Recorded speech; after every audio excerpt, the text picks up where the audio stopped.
Rasulillah wa ala alihi wa ashabihi ajma'in. Alhamdulillah, puji syukur kepada Allah yang Maha Esa karena rahmat dan karunia-Nya kita dapat kumpul di sini dalam keadaan sehat walafiat. Semoga yang sedang sakit diangkat penyakitnya dan semoga penyakitnya dijadikan sebagai pelebur dosa. Amin. Amin ya Allah ya Rabbal Alamin. Salawat serta salam selalu terlimpahkan kepada Nabi kita, Nabi besar kita, Nabi Muhammad Sallallahu Alaihi Wasallam, yang karena jasanya dan juga bantuan dari Allah yang mengeluarkan kita dari zaman kegelapan menuju zaman terang benderang, yakni Dinul Islam. Baik, pada kesempatan kali ini, pada kajian rutin Rabu hari ini, pematerian akan dibawakan oleh Dr. Haji Aam Abdul Salam, MPD. Adapun rangkaian acara yang akan terjadi pada hari ini yaitu pembukaan, sesi pematerian, sesi diskusi, lalu penutup. Baik, kepada Bapak Aam dipersilahkan. Pengajian dulu Al-Quran ya, biasa ya. Ya. Oh ya. Iya.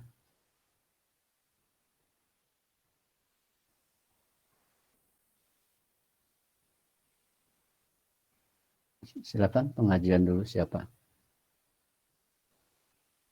Oleh Lukman.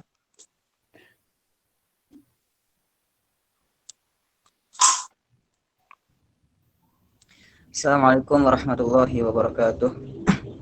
Waalaikumsalam warahmatullahi wabarakatuh. A'udzu billahi minasy syaithanir rajim. Bismillahirrahmanirrahim. Inna hadza lahuwal qasasul haqq wa ma min ilahin illallah wa innallaha lahuwal azizul hakim. Fa in tawallaw fa innallaha alimun bil mufsidin. Qul ya ahlal kitabi ta'alau ila kalimatin sawa'in bainana wa bainakum alla na'budu illallah wa la nusyrika bihi syai'an wa la yattakhidha ba'duna ba'dan arbaban min dunillah. Fa in tawallaw faqulu ashhadu bi anna muslimun. Ya ahlal kitab lima tuhajjuna fi Ibrahim wa ma unzilatit Tauratu wal Injilu illa min ba'dih afala ta'qilun.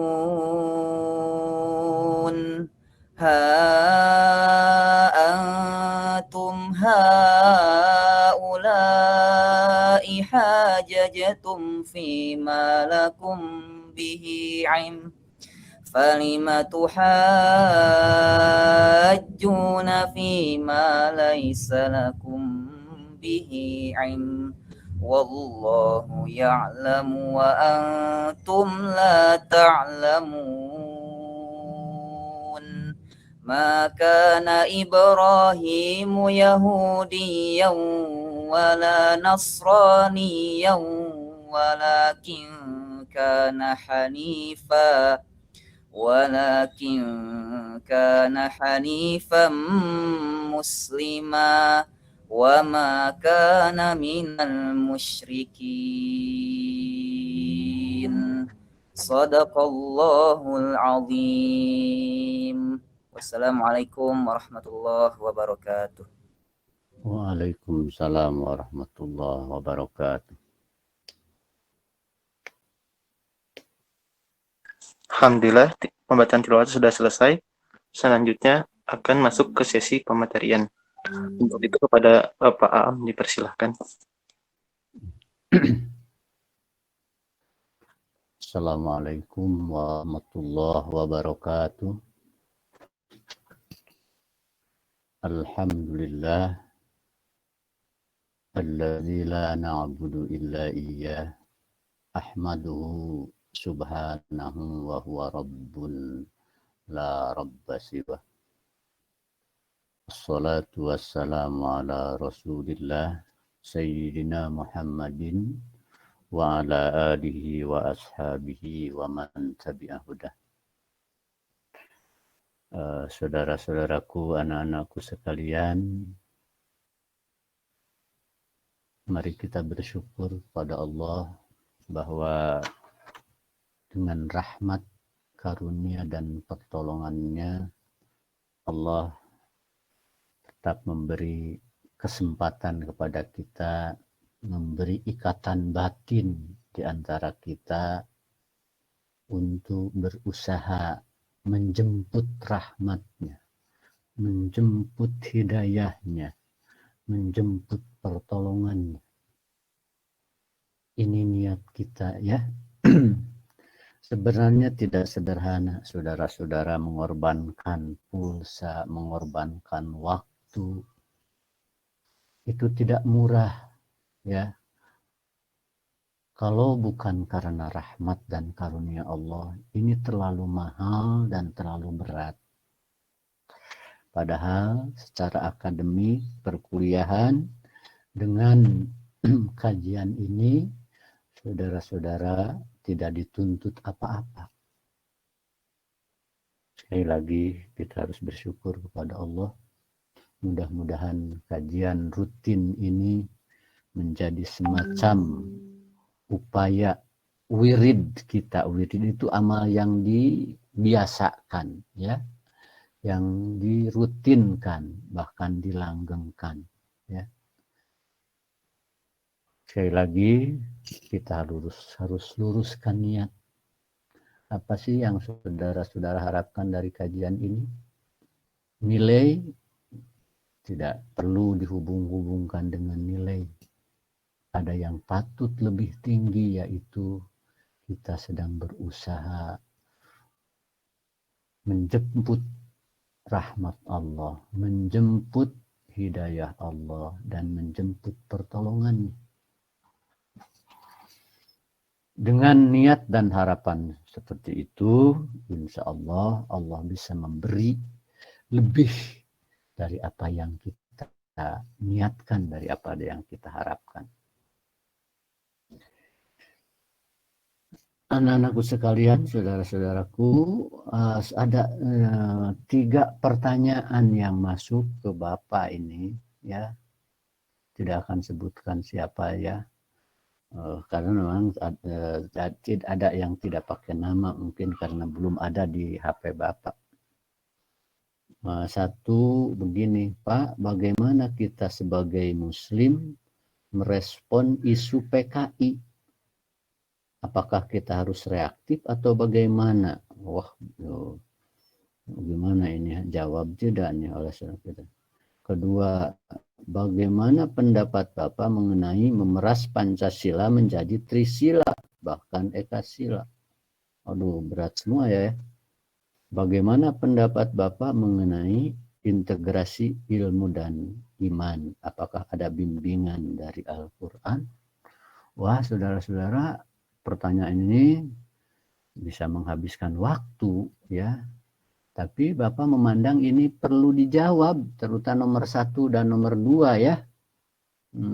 Apakah perlu jawab itu saja dulu, saudara-saudara? Gimana? Ya, Bapak merasa perlu ini diberi jawaban gitu ya. Pertama itu, bagaimana kita sebagai Muslim merespon isu PKI? Bagaimana menurut saudara? Jawab itu saja. Jawab ini, kalau Bapak menjawab ini akan agak panjang gitu ya. Dan ini pun bagian dari upaya pendidikan gitu. Apakah jawab ini saja dulu? Mangga Bapak. Ya. Boleh Pak. Iya, iya. Oke. Iya, iya.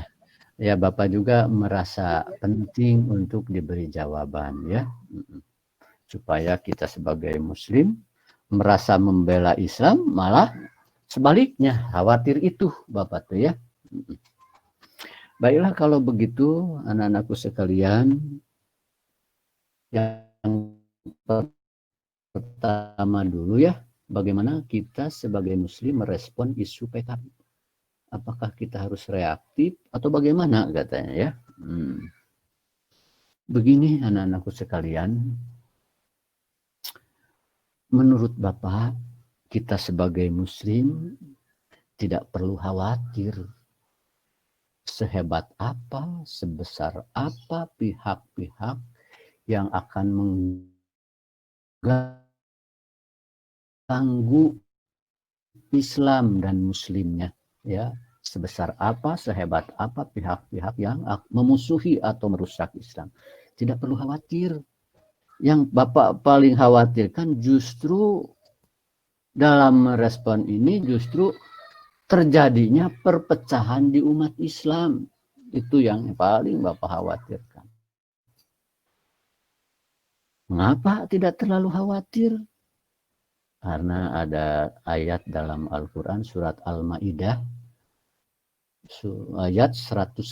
Dicatat saja ya nomor surat dan ayatnya. Begini kata ayat itu, ya ayyuhallazina amanu alaikum anfusakum la yadurrukum man dhalla idah tadaitum ilallahi marji'ukum jami'an fayunabbi'ukum bima kuntum ta'malun. Ayat itu mengingatkan kita, wahai orang-orang beriman, dapat jaga saja diri-diri kalian. Jaga bagaimana betul-betul hidup kita sesuai dengan bimbingan Allah. Kenapa? La yadurrukum man dhalla idah tadaitum. Orang-orang yang sesat itu, orang-orang yang memusuhi itu tidak akan membahayakan kalian. Ya? Idah tadaitum apabila kalian berpijak di atas hidayah atau bimbingan Allah. Oh.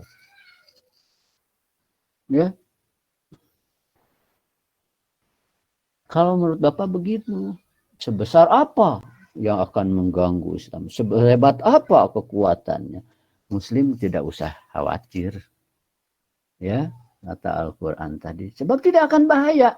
Kalau Muslim betul-betul berperilaku, bertindak, merespon sesuai dengan bimbingan Allah terbaik. Ya. Sebab hakikatnya perjuangan Muslim itu ya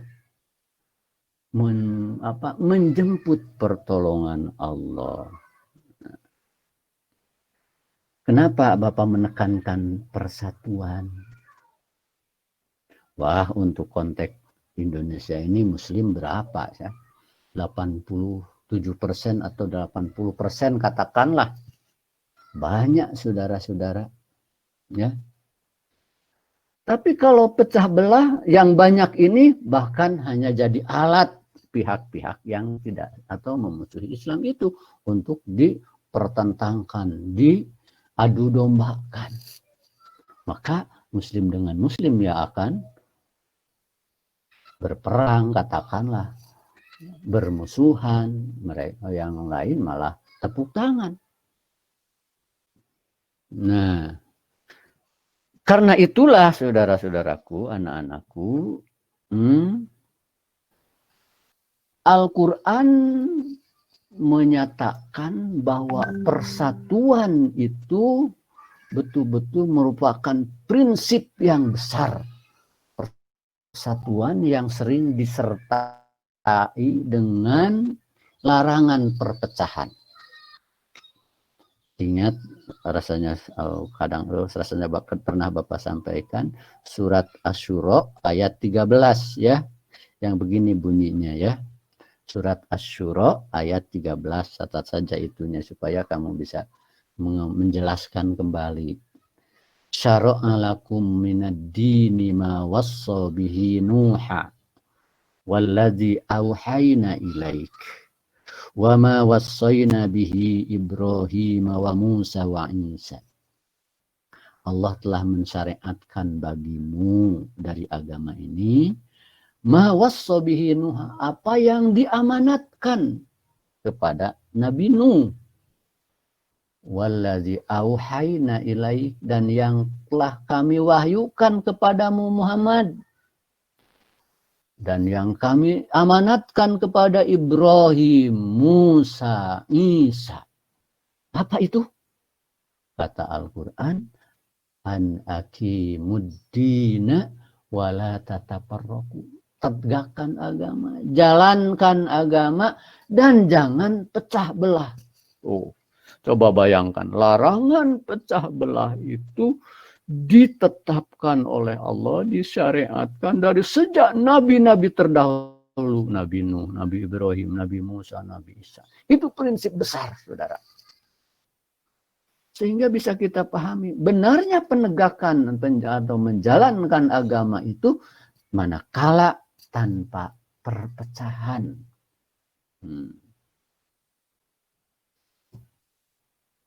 Sebab kalau terjadi perpecahan, jangankan musuh yang memusuhinya besar sedikit pun, Muslim akan lemah, akan hilang kekuatannya. Itu dicantumkan pada ayat surat Al-Anfal ayat 46. Ya, kata Allah dalam Al-Qur'an, wa atiullaha wa rasulahu wa la tanaza'u fatafshalu wa tadhhaba rihukum, dan taatlah kalian kepada Rasulnya, wa la tanaza'u, kamu jangan saling berselisih, bertengkar, saling berbantahan. Tanaza'u itu asal katanya dari naza'a yang ja'u naz'an, asalnya mah mencabut. Jadi tanaju itu saling berbantahan, lebih jauhnya saling bertengkar. Tanaju itu awalnya dari saling berbantahan.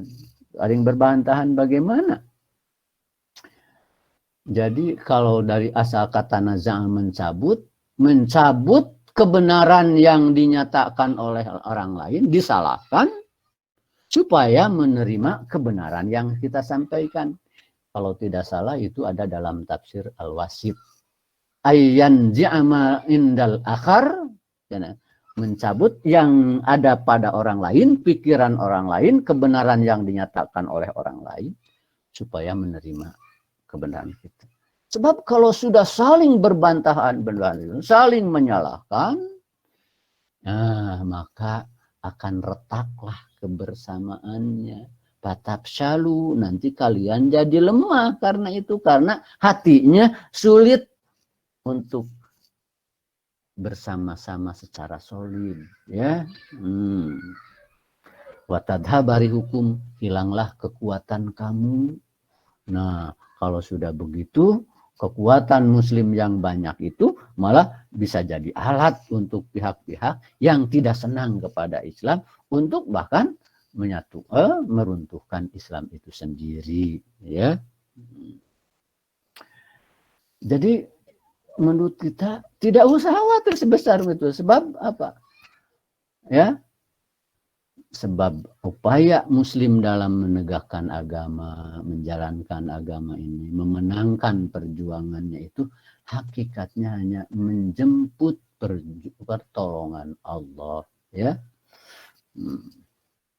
Bahkan seharusnya, kalau indah sekali Islam ini, saudara, antara mukmin atau orang-orang beriman itu malah harus saling mencintai. Innamal mu'minuna ikhwah fa aslihu baina akhwaikum. Bapak akan agak diuraikan, ya, maknanya. Begini, innamal mu'minuna ikhwah itu, ya, seakan-akan menyanggah anggapan-anggapan, Muslim itu mah beda, Muslim ini mah tidak sama dengan kita, Muslim itu mah bukan golongan kita. Jangan, nggak ada pikiran-pikiran apapun, perbedaan apapun, ya, tidak boleh menjadi jarak. Muslim itu innamal mu'minuna ikhwah. Muslim itu semuanya saudara. Ya, karena itu perbedaan apapun jangan meretakkan persaudaraan itu. Yang lebih menarik, Al-Quran menggunakan kata ikhwah. Di dalam Al-Quran kata saudara yang merupakan jama dari kata saudara, jamakannya tuh ikhwatun atau ikhwan. Dua-duanya ada di dalam Al-Quran. Nah, kalau ikhwah di dalam Al-Quran jama saudara-saudara yang memiliki hubungan darah, saudara kandung. Ada di waris itu ya, wa inkan ikhwatan, mereka itu bersaudara. Kemudian ada juga di surat Yusuf,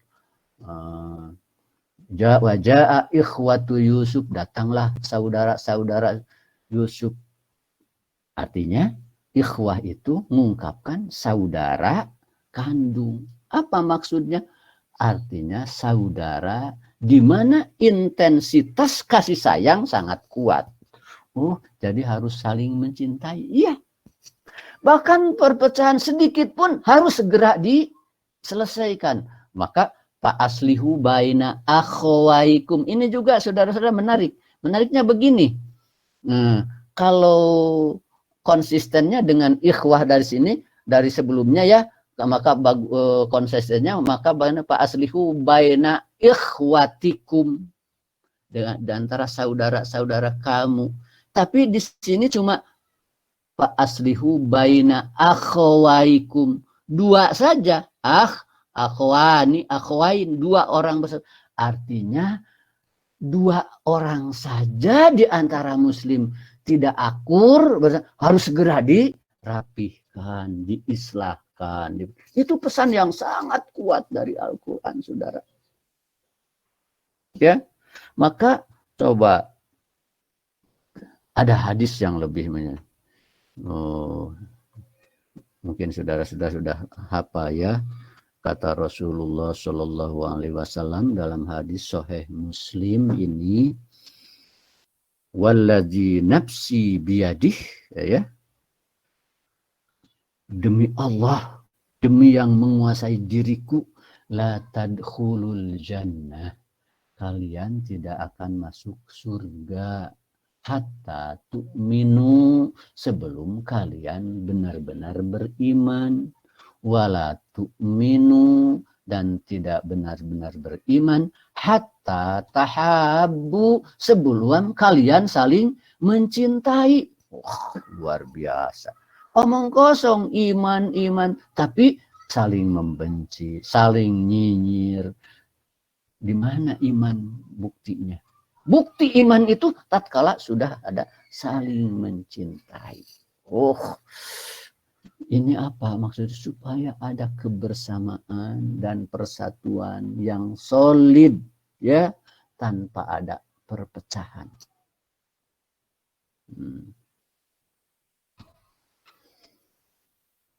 Jadi sekali lagi, Bapak tidak khawatir sebesar apapun yang memusuhi Islam. Ya, yang lebih khawatir itu kalau muslim pecah belah. Ya. Sekalipun tidak begitu banyak saudara-saudara, ya, kalau muslim bersatu, jaminannya pada pertolongan Allah. Ya. Yang melanjutkan tanya, apakah kita harus reaktif? Katanya ya, apakah harus reaktif? Bapak belum ngerti. Apa yang dimaksud reaktif itu menyerang? Kalau reaktif menyerang, oh tidak.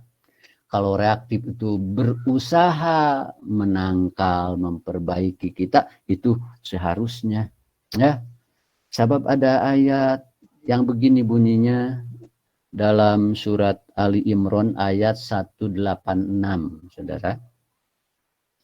kata ayat ini, latublawunna fi anfusikum fi amwalikum, kalau saya salah, wa anfusikum wala tasma'unna minal ladzina utul kitaba min qablikum wa minal ladzina asyraku adan katsira.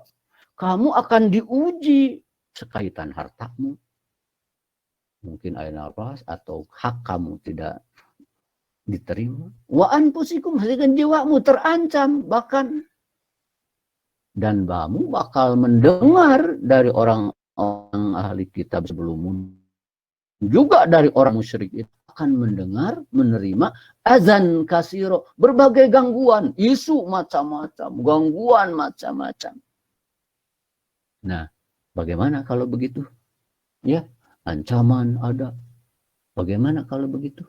Kata Al-Quran selanjutnya itu, wa in tasbiru wa tattaku fa inna dzalika min azmil umur. Tapi kalau kamu tetap sabar, ya, dan bertindak atas dasar takwa, bingkai-bingkai yang diizinkan oleh ketakwaan, itulah sebaik-baik tindakan. Loh, jadi kita sabar saja, Pak. Iya, sabar. Tapi jangan artikan sabar itu tidak bertindak. Sabar itu tetap bertindak, tapi tidak atas nafsu. Ya, justru sabar itu pertama-tama nahan nafsu dari gangguan itu, sakit-sakitnya, tapi ditahan sehingga tidak ada tindakan yang berdasar nafsu. Ada ucapan yang berdasar nafsu, ada ucapan yang berdasar kebencian. Nah, kemenangan Muslim itu pertama di sana. Jadi bertindak. Karena itu watattaku, ya, bertakwa artinya tindakan-tindakan Muslim, ya, tetap dalam bingkai atau aturan-aturan yang diizinkan oleh nilai-nilai ketakwaan itu. Sebab kalau Muslim reaktif bahkan emosional, itu bukan menjemput pertolongan Allah, itu bahkan bakal menjadi kendala bagi Muslim sendiri, saudara-saudara.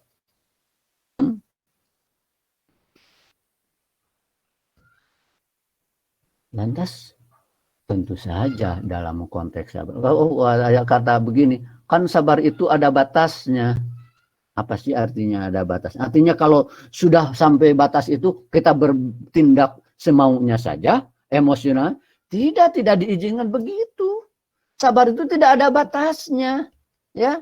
Tetap saja sabar sampai. Sebab sabar itu bukan berarti bertindak, hanya bertindak tidak dasar nafsu, tidak dasar kebencian, tapi bertindak setelah menahan nafsu, sehingga tindakan itu dalam bingkai kebenaran dan kebaikan, bahkan keindahan yang diizinkan oleh Allah, ya. Sebab sekali lagi hakikatnya apa? Perjuangan Muslim, baik dakwah, baik pendidikan, baik gerakan, hakikatnya apa?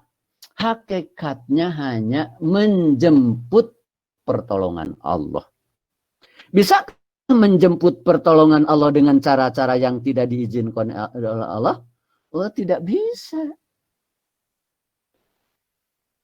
Kapan Allah mengizinkan seseorang bisa dolim kepada seseorang? Tidak ada. Di sanalah kesempurnaan ajaran Islam itu, yang tidak membiarkan sedikit pun kebaikan kecuali didorong dilakukan, dan tidak membiarkan sedikit pun kejelekan diizinkan dilakukan. Karena itu kalau Muslim berpijak di atas apa hidayah atau bimbingan Allah, itu akan menjadi umat yang terbaik dan akan menang berhadapan dengan siapapun. Sebab sekali lagi apa substansi esensinya? Perjuangan, usaha, pendidikan, dakwah atau gerakan Muslim hakikatnya hanya satu, ya apa? Menjemput pertolongan Allah. Apa ada buktinya? Oh, nah, coba kita tengok perjuangan Rasulullah Shallallahu Alaihi Wasallam dengan para sahabatnya. Bapak pelan supaya kamu juga bisa menjelaskan lagi. Ya. Ingat, anak-anakku sekalian, perang Badar, ya. Apakah kemenangan Rasulullah karena jumlah tentaranya yang lebih besar? Apakah kemenangannya karena peralatan dan perlengkapannya jauh lebih hebat dari yang menyerang Muslim? Justru sama sekali tidak ada perang Badar, kan cuma 300 lawan 1.000 lebih. Waktu itu setelah Rasulullah tahu bahwa jumlah mereka begitu besar, ya, Rasulullah berdoa, Allahumma anjiz ma wa antani, ya Allah buktikan kontanan, kata sunnahnya, apa yang engkau janjikan itu. Ya Allah, kalau kelompok ini hancur, lam tu'bad fil ardi, engkau tidak akan ada lagi yang menyembah, katanya. Sampai begitu Rasulullah berdoa nanti. Akhirnya dijawab oleh Allah, ittastagisuna rabbakum, tatkala kamu minta tolong kepada Allah, berdoa kepada Allah, minta pertolongan, Allah mengabulkannya dan diberi bantuan, ya, oleh para malaikat. Apakah malaikat ikut perang? Ya, kalau malaikat ikut perang mah tidak harus ribuan atuh. Satu malaikat saja ya ditiup oleh malaikat hancur. Bukan, tapi para malaikat itu mendoakan, ya, supaya Muslim betul-betul kokoh. Tuh. Sekali kemenangannya apa? Kemenangan Rasulullah dan para sahabat itu hanya karena hadirnya pertolongan Allah. Bukan karena jumlahnya yang besar, kekuatan. Jadi sekali lagi, upaya Muslim menegakkan agama, menegakkan ajarannya, berjuang, membela agamanya itu hakikatnya atau sejatinya hanya menjemput pertolongan Allah. Karena itu dalam upaya apapun, dakwah ataupun pengajian ataupun pendidikan atau gerakan, harus dengan cara yang terbaik yang diizinkan oleh Allah. Contoh satu perang Badar, ya. Perang Uhud. Kenapa perang Uhud kalah? Nah, ini pelajaran penting, saudara-saudara. Dari prinsip tadi, persatuan itu. Dalam ayat apa itu? Surat Ali Imran ayat 152. Nah, catat saja ayat 152. Kata Allah, ya, setelah perang Uhud itu para sahabat bertanya-tanya, Rasulullah, kenapa ya kita ini kalah? Bukankah Allah berjanji akan menolong kita? Itu pertanyaan. Maka turunlah ayat Al-Imran tadi, ayat 152. Walaqad sadaqakumullahu wa'dah. Allah telah membuktikan janjinya kepada kalian, kata Allah, ittahussunahum biiznih. Tatkala kalian membunuh mereka dengan izin Allah. Kan awalnya perang Uhud itu, saudara-saudara, Muslim itu cuma 700, saudara. Muslim waktu itu, orang musyrikin itu 3.000. Sudah terseret, saudara. Wah, mau kalah itu. Tapi hatta idza fasiltum wa tanajatum fil amri wa asaitum mim ba'di ma arakum ma tuhibbuna. Tapi sehingga kalian jadi lemah itu, dan kamu tanazatum tadi saling berbantahan, bentrokan antara pasukan. Sebagian pasukan panah, yang sebagian kata sebagian pendapatannya 50, ada yang sampai 100 bahkan lebih. Di sana ada yang ingin segera mengejar ghanimah dan ingin mempertahankan di sana. Tanazu di sana, berbantah-bantahan. Akhirnya wa asaitum, kamu melanggar apa yang diperintahkan oleh Rasul untuk tetap sana. Karena itu saja hanya sebagian kecil dari 700, ya, tanaju, saling berbantahan, saling gontok-gontokan, ya, Kemudian sebagiannya, katanya sekitar 50, malah mengejar harta itu. Maka kata Allah, minkum mayyuridud dunya wa minkum mayyuridul. Karena nyata di antara kalian itu hanya mengejar keuntungan dunia. Akhirnya karena sedikit itu jadi kalah, ya. Summa soropakum anhum. Kemudian Allah balikan keadaan yang tadinya mau menang jadi kalah. Tapi liyabtaliyakum, untuk menguji kalian. Tuh bayangkan. Cuma karena apa?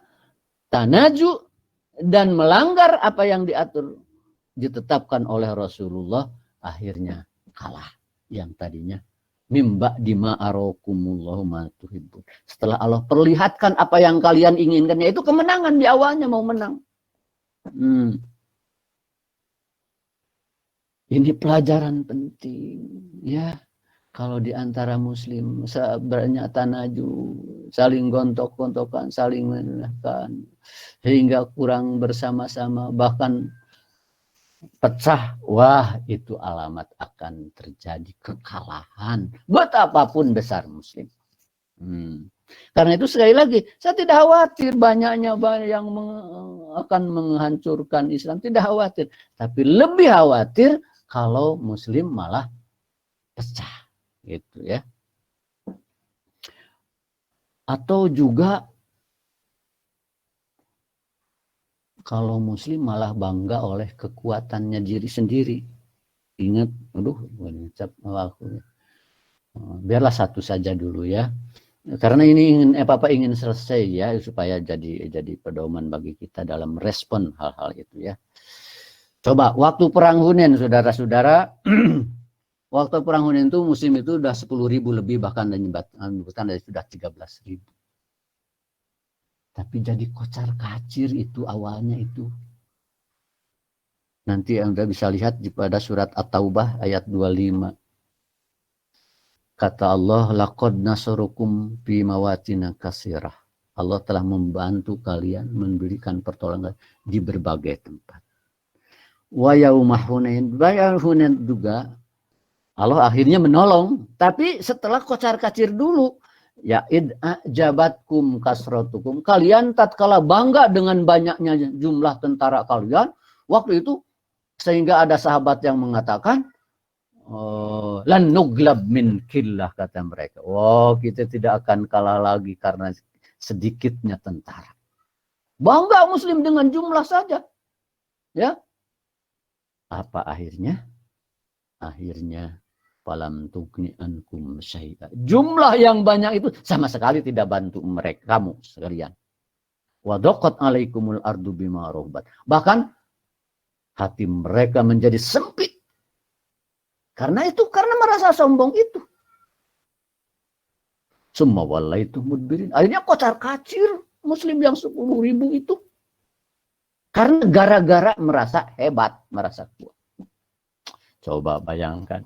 Kalau kelompok muslim dengan kelebihannya malah saling merasa hebat, saling nyinyir antara kelompok muslim, sehingga meretakkan antara kelompok-kelompok muslim itu, merasa lebih masing-masing, itu juga alamat kelemahan muslim, saudara. Itu yang pantas kita khawatirkan, saudara. Nah, tapi akhirnya Allah turunkan ketenangan kembali, jadi kokoh lagi. Akhirnya muslim bersatu lagi. Ya. Sebenarnya di perang Uhud juga tidak total kalah, saudara, karena setelah selesai perang, bukan selesai, pada orang musyrikin mampu membunuh 70 tentara muslim itu, hampir dikejar-kejar muslim itu. Malamnya itu bermalam di satu tempat sambil mengistirahatkan tentara, mengobati yang luka-luka. Nah, mereka bermusyawarah, kata di musyrikin itu. Kita besok harus habisi muslim itu, karena tokoh-tokohnya Muhammad sendiri belum mati. Sementara Khalid bin Walid berpendapat lain, kata Khalid bin Walid. Nah, waktu itu Rasulullah juga cepat memobilisasi lagi pasukannya. Diambil dari yang ikut saja di Uhud sekitar 600, dibariskan lagi dipersiapkan lagi. Nah, yang mengamati itu Khalid, kata Khalid. Tidak, kita harus pulang malam ini juga. Khalid bin Walid ini masih di pasukan muslim. Kita harus pulang malam ini. Kenapa? Saya tidak melihat di orang muslim itu ada satupun yang takut mati. Semuanya seperti ingin mati. Coba lihat sekarang katanya Muhammad dan dikonsolidasi lagi 600 itu. Kita akan kalah. Kita pulang saja. Nah, karena Abu Sufyan lebih mendengar Khalid, akhirnya tidak jadi menyerang kembali. Artinya Muslim selamat dari kemungkinan yang paling berat bagi mereka. Ya, nah karena itu sekali lagi tidak khawatir seberapa besar pun. 3.000 tahun 700, 1.000 tahun 300. Ya, tapi waktu sudah banyak malah kocar-kacir dulu karena Muslim merasa hebat sendiri. Nah, karena itu saudara-saudara, Bapak, sekali lagi yang dikhawatirkan itu apa? Muslim pecah belah. Karena itu dakwah, pendidikan atau gerakan apapun tidak boleh memecah umat. Dakwah itu ya, tidak boleh memecah umat. Kalau dengan dakwah memecah umat, ya dengan saling menyalahkan, apakah itu dakwah untuk agama? Untuk apa? Bukan itu. Ya mungkin isinya yang dikatakan itu benar. Tapi dakwah ilal ijab birra'yi. Nah ini penyakitnya saudara di Muslim itu. Penyakitnya itu yang paling kentara dalam hal itu al-ijab birra'yi. Merasa bangga dengan pikirannya, dengan pendapatnya, dengan pahamnya. Atau merasa paling benar. Itu ada dalam hadis Abu Dawud. 3 hal yang bisa menghancurkan Muslim itu. Apa? Dunyan mu'saroh, kepentingan dunia diutamakan. Kedua, hawan mutaba, bergerak berjuangnya kepentingan hawa nafsu, kepentingan apalah. Dan ketiga tuh merasa bangga dengan kelompoknya, dengan pendapatnya, dengan pikiran-pikirannya, merasa paling benar, kemudian saling menyalahkan. Bisa benar yang dikatakannya itu, ya benar. Tapi dengan cara yang memecah umat, apakah itu dakwah untuk Islam? Bukan. Justru memecah umat. Ya. Nah ini yang paling dikhawatirkan. Coba tahu kan di Timur Tengah, saudara-saudara, perang antara ISIS, kan Muslim semua itu. Cuma karena beda pendapat tentang khilafah yang mewajibkan. Itu bukan barang baru, dari dulu juga sudah begitu. Tapi karena merasa paling benar, memutlakan pikirannya, nah maka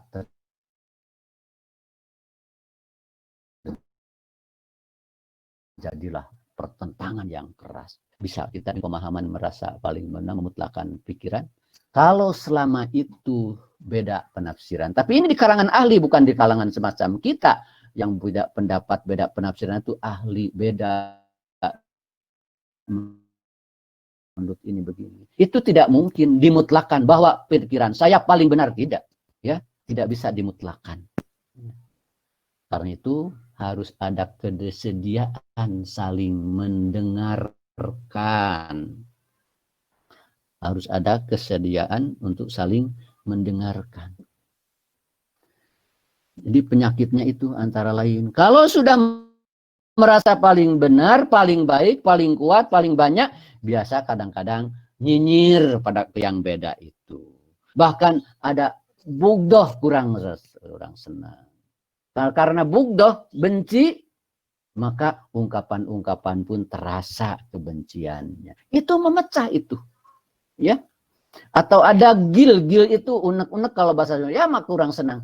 Hadapan wala taj'al fi qulubina gillal ladzina amanu. Sampai Allah mengirimkan paket doa supaya di antara hati muslim itu tidak ada gil. Rasa kurang senang sama muslim. Kalau itu dikembangkan di antara muslim, di antara individu, di antara kelompok-kelompok muslim, itu alamat muslim akan lemah, saudara-saudara. Itu yang patut kita lebih khawatirkan, ya. Coba di surat Al-Hujurat ayat 11 sampai 12. Jangan saling ejek, jangan memanggil dengan yang tidak menyenangkannya. Jangan ada tajassus dan lain-lain itu. Lengkap. Itu apa? Untuk mengawal kebersamaan dan persatuan yang solid di antara muslim. Karena itu kalau kelompok ini punya kelebihan ini, kelompok ini punya kelebihan itu, maka kelebihan-kelebihan itu sebaiknya dibuat untuk penampilan ketawaduannya. Mau mendengar. Sekali lagi, dalam hal yang beda pendapat, beda penafsiran. Sekali lagi, penafsiran di kalangan ahli, bukan di kalangan semacam kita. Ada perbedaan-perbedaan itu, maka satu pihak pun tidak bisa memutlakan pendapatnya. Memutlakan itu memandang dirinya paling benar dan menyalahkan yang lain. Tapi masing-masing harus sedia mendengarkan. Coba ingat ayat surat Az-Zumar ayat 17-18. Begini. Al-ladzina ijtanabut tagut ayyabuduha wa anabu ilallah. Dan orang-orang yang menjauhi tagut untuk tidak menyembahnya dan kembali kepada Allah, bagi mereka itu ada kabar gembira. Fabashshir ibadi, gembirakanlah hamba-hambaku. Yang bagaimana? Yang menjauhi tagut yang mendapat kabar gembira itu alladzina yastami'unal qaul fayattabi'una ahsana. Orang-orang yang mau mendengarkan berbagai pendapat, kata Ibnu Abbas, mahasuna wa maqabuha minal qaul, baik pendapat yang baik atau yang jelek, dengarkan. Kemudian dia mengikuti terbaik daripadanya. Nah, kalau sudah merasa paling benar, itu tidak akan ada sedia mendengar yang lain. Ya.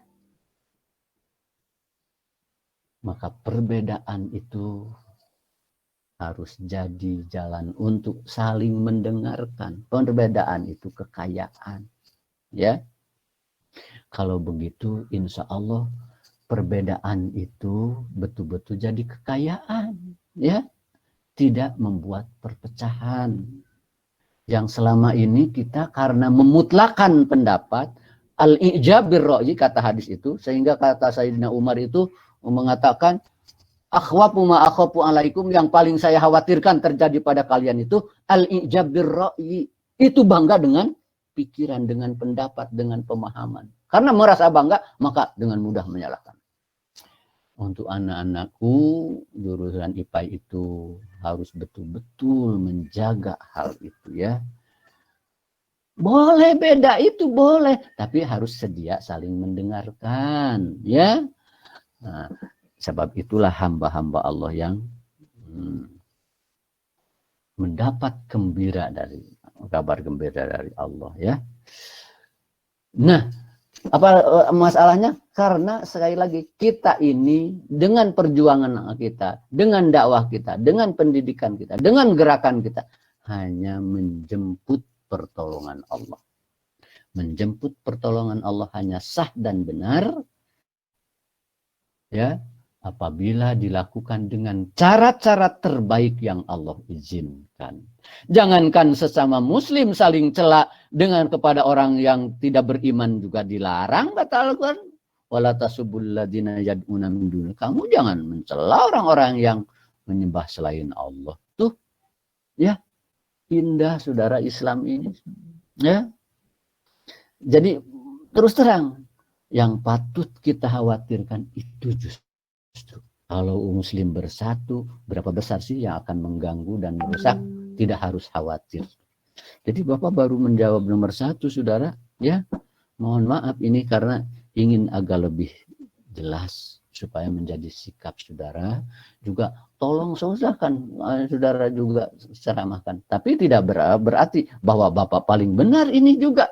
Hanya itu yang Bapak pahami. Ya, kalau ada pikiran lain yang lebih bagus, harus kita terima ya. Nah, mendengar dari manapun, jangan dibatasi ya.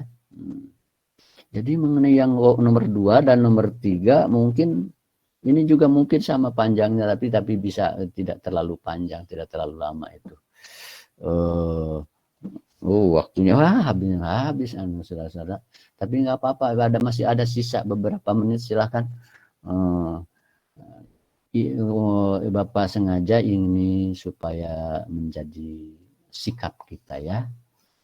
Wajib kita berusaha, tapi dalam bingkai nilai-nilai yang dibenarkan oleh wajib kita mempersiapkan. Wa'iddu lahum mastata'tum min quwwah, kata Al-Qur'an. Persiapkan apa yang mampu kamu dari kekuatan yang kamu mampu siapkan. Sampai begitu. Tapi tetap tidak arogan ya, tidak melakukan sesuatu yang tidak diizinkan oleh Allah. Ini barangkali itu saja dulu, Gary. Kalau ada pertanyaan silakan ya. Sengaja Bapak utamakan menjawab ini karena sekarang memang sangat aktual masalah itu. Silakan, barangkali masih ada yang punya pendapat atau pertanyaan lain yang menyusul masalah ini. Biar nomor 2, nomor 3-nya mungkin pada pertemuan yang akan datang dulu ya. Silakan. Baik, terima kasih Bapak Am atas pemateriannya. Alhamdulillah sudah selesai pematerian. Selanjutnya masuk ke dalam sesi diskusi. Untuk itu bagi yang ingin bertanya, silakan on-kan mic-nya.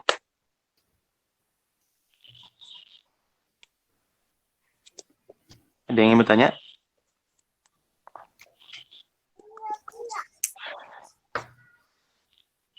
Ada yang ingin bertanya?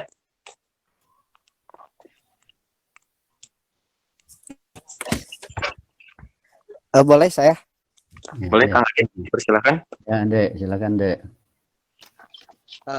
Bismillahirrahmanirrahim. Assalamualaikum warahmatullahi wabarakatuh.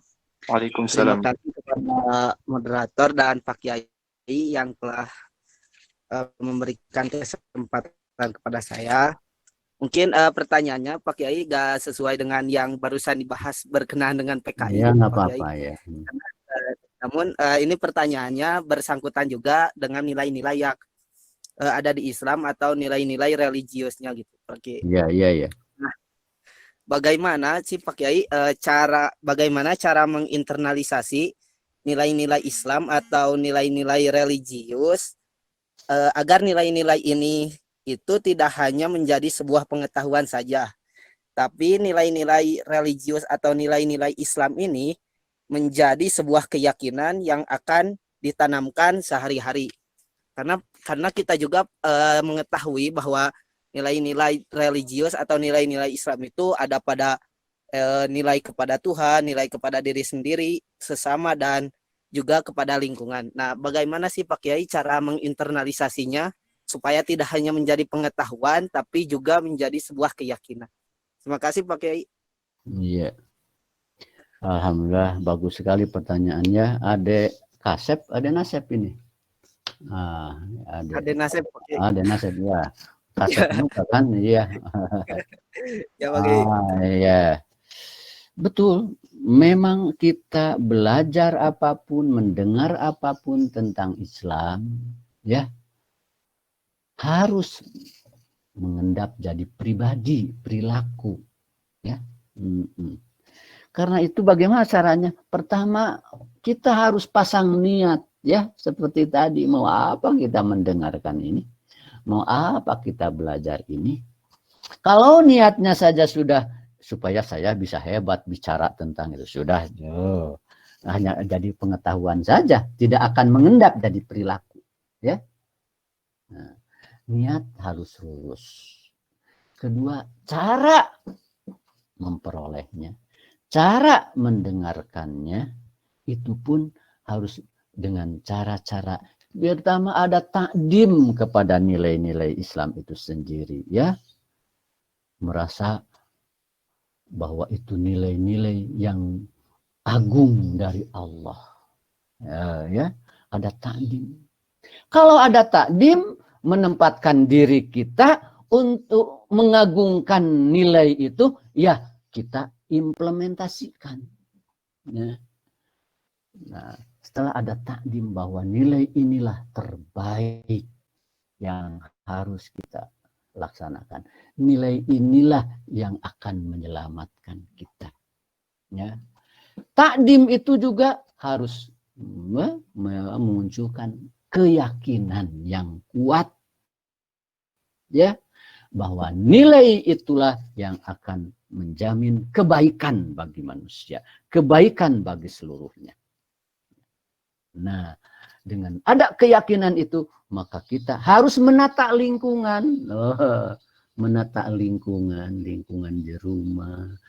Bagaimana saya supaya bisa merealisasikan nilai itu dalam komunikasi dengan orang tua, dalam pelaksanaan ibadah, ditata lingkungan kita. Artinya tempat-tempat kita supaya nyaman ibadah, nah menata lingkungan. Memilih teman, milih lingkungan. Duh, saya ingin sekali melaksanakan nilai-nilai ini. Teman yang menjadi teman akrab saya, malah sebaliknya. Nah, pilihan-pilihan teman itu menentukan. Ya. Nah, jadi ada beberapa hal tadi kata Imam Ghazali, wa aslu ta'dib sibyan al-hifdzu anil quranas. Justru prinsip pendidikan anak itu al-hifdzu anil quranais, menjaga dari lingkungan yang tidak baik. Ya. Jadi sudah beberapa hal tadi ya, sampai memilih lingkungan atau menata lingkungan supaya kondusif. Terakhirnya harus ada tadabbur, merenungkan. Apakah sholat saya itu sudah lurus, sudah baik, betul-betul mengarah pada bagaimana sholat saya itu? Apakah kebanyakan ingat kepada Allah atau kebanyakan malah yang wah di sana mengevaluasi dengan ya nador kita dengan tadi direnungkan, ya Allah ternyata sholat saya itu masih seperti begini, tolonglah ya Allah, saya ingin terus. Jadi akan terus siklus begitu ya, setiap niat ya, kemudian cara ya, kemudian apa tadi, mencoba mengamalkan, kemudian menata lingkungan, mencoba mengamalkan dan mentadaburinya. Akhirnya semuanya kita akan bersyukur kepada Allah. Alhamdulillah ya Allah, saya bisa begini. Dan bersyukur kepada Allah bukan akan merasa hebat, malah merasa kurang saja karena dihadapkan dengan kebesaran, keagungan, rahmat Allah yang luas, karunia Allah yang tak terbatas, dan pertolongan Allah. Saya bisa sujud seperti ini hanya karena ya Allah. Nah, semuanya akhirnya akumulasinya pada sikap syukur seperti itu. Ya. Nah, karena itu niat kita kumpul ini ya harus dari seperti tadi ya. Niatkan untuk kita bisa mengamalkannya ya, dengan baik. Ya, setelah mendengar, dipelajari, direnungkan, jadi keyakinan jadi amal, selain lingkungan juga ditata dan seperti tadi yang Bapak sampaikan ya. Betapapun terbatas upaya kita, tapi kalau niat bagus, kemudian penataan lingkungan bagus, dan terus kita bertawakal kepada Allah, berzikir dan minta pertolongannya, insya Allah ya, Allah mudahkan. Nah, itu yang disebut mujahadah. Mujahadah berusaha keras, ingin melakukan. Akhirnya alladzina jahadu fina lanahdiyannahum subulan. Orang yang berusaha betul-betul keras untuk mengapresiasi, meyakinkan, mengamalkan, menata lingkungan, bertafakur, mengevaluasi. Kami akan bimbing, memudahkan pada subulan, pada jalan Allah. Ya, jadi tidak bisa ditunggu, Dek. Kapan saya jadi orang takwa ini? Saya ngaji terus. Kapan? Tidak ya. Ada tahap-tahap seperti tadi. Bagus sekali. Barangkali masih ada susulan, silakan. Ya. Masih ada, kalau masih ada susulan atau pertanyaan lain. Bagaimana Gary? Baik, alhamdulillah. Pertanyaan pertama sudah dijawab. Selanjutnya mungkin ada pertanyaan lain dari akang-akang semuanya ataupun data-data semuanya. Masih ada pertanyaan? Bagaimana Dek? Barangkali masih ada yang susul. Eh, Baik Pak Kiai, terima kasih atas jawabannya. Jadi banyak pencerahan yang diberikan oleh Pak Kiai terkait dengan internalisasi nilai-nilai religius ini gitu Pak Kiai. Iya, Nah, terima kasih. Mudah-mudahan ya ada manfaat bagi ya kita. Pak Kiai. Ya.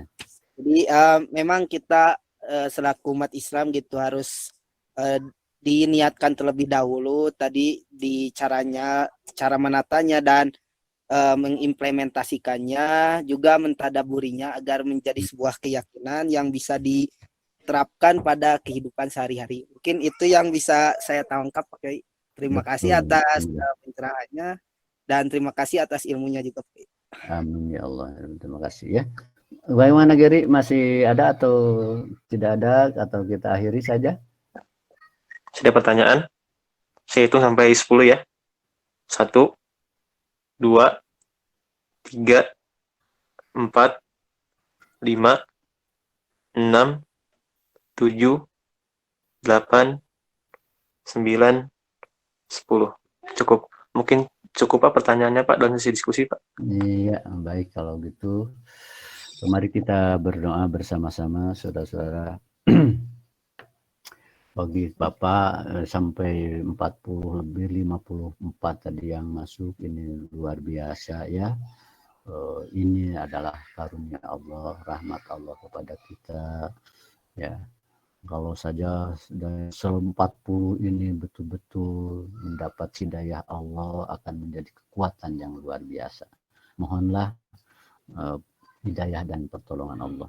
Mari kita berdoa. Allahumma salli wa sallim wa barik ala sayyidina wa habibina wa syafi'ina wa maulana Muhammad. Amin ya Allah ya rabbal alamin. Alhamdulillah hamdan yuafi ni'amahu wa yukafi'u majidah. Rabbana lakal hamdu kama yanbaghi li jalali wajhikal karim wa azim sultan. Ya hayyu ya qayyum ya dzal jalali wal ikram. La ilaha illa anta bi rahmatika nastaghith wa min azabika nastajir. La takilna ila anfusina wa la ila ahadin min khalqika tarfata ain. Wa asli lana syu'unana kullaha bima aslahta bihi ibadaka salihin. Ya Allah yang maha pengasih lagi maha penyayang, kami berada hanya karena rahmat-Mu ya Allah. Kami bisa melaksanakan kebaikan itu hanya karunia-Mu ya Allah. Kami bisa berbakti, beribadah, melakukan apapun kebaikan itu hadir karena pertolongan-Mu ya Allah. La haula wa la quwwata illa billah. Tiada daya, tiada kekuatan hanya karena, melainkan hanya karena kekuatan ya Allah. Ya Allah, bimbinglah hamba-hambamu ini, hamba-hambamu yang lemah ini, hamba-hambamu yang tidak memiliki apa-apa tanpa rahmat, karunia dan pertolongan ya Allah. Jadikanlah kami hamba-hambamu terbaik yang mencari ilmu berujung pada ridho-Mu dengan cara yang Engkau izinkan, dan jadikanlah hamba-hamba ini sebagai hamba-Mu yang tetap berjuang untuk ridho-Mu, untuk agama-Mu ya Allah. Bimbinglah kami semua ya Allah. Jangan Engkau lepaskan diri kami, hati kami, kekuatan kami, pikiran kami. Engkau lepaskan dari bimbingan-Mu dan hidayah-Mu. Engkau percayakan kepada siapapun dari makhluk-makhluk-Mu ya Allah. Bimbinglah pikiran dan hati kami dengan selalu menatap indahnya wajah-Mu dan keagungan-Mu ya Allah. Bimbinglah seluruh gerak dan diam kami sehingga senantiasa terarah pada ridho-Mu dan pertolongan-Mu ya Allah.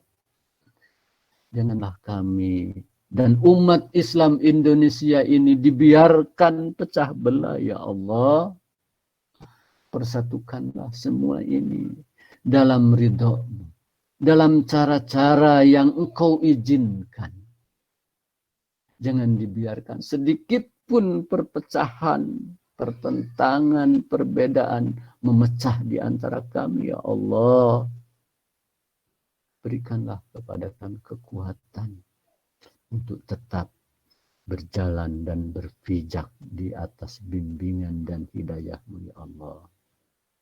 Rabbana taqabbal minna innaka antas sami'ul alim wa tub alaina innaka antat tawwabur rahim. Rabbana atina fid dunya hasanah wa fil akhirati hasanah wa qina azabannar. Subhana rabbikal izzati amma yasifun wa salamun alal mursalin walhamdulillahi rabbil alamin. Kita akhiri dengan doa kifarat majlis. Subhanakallahumma rabbana wa bihamdika. Wassalamualaikum warahmatullahi wabarakatuh. Waalaikumsalam warahmatullahi wabarakatuh. Jadi insya Allah pertanyaan yang lain ya mungkin di sini saja karena memang panjang banget. Selama itu dianggap perlu Bapak, dan ini Bapak anggap perlu ya. Terima kasih. Mudah-mudahan semuanya diberi ilmu yang bermanfaat dan penuh berkah.